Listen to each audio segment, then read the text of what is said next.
Hi மக்களே, இன்னும் காஞ்சிருச்சு. பட்டை லவங்கெல்லாம் போடுறேன்.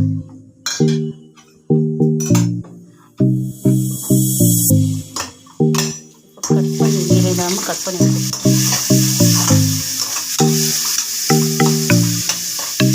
சால்ட் கல் உப்பை நான் வாங்கிட்டு பொடிச்சு வச்சுருக்கேன். சால்ட் யூஸ் பண்ண மாட்டேன். சால்ட் வந்து நானே ரெடி பண்ணி வச்சுருக்கேன்.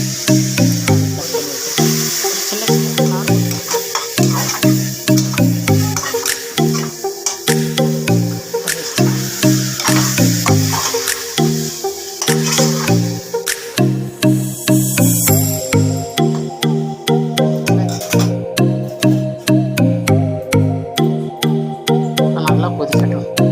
கொதிச்சு வந்ததுக்கப்புறம் நம்ம 65 போட்டு எடுத்துடலாம். 65 எல்லாம் ரெடி பண்ணி வச்சுருக்கேன்.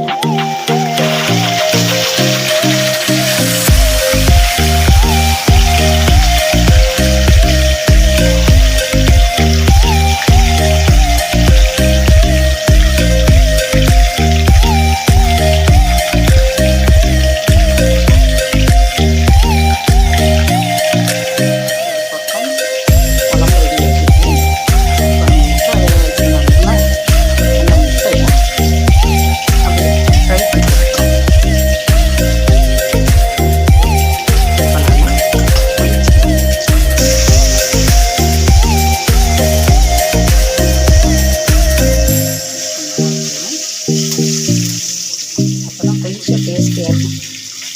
இந்த மிளகாத்தூள் காரம், மிளகுத்தூள் காரம் இப்போ கரெக்டான பதத்தில் இருக்குது.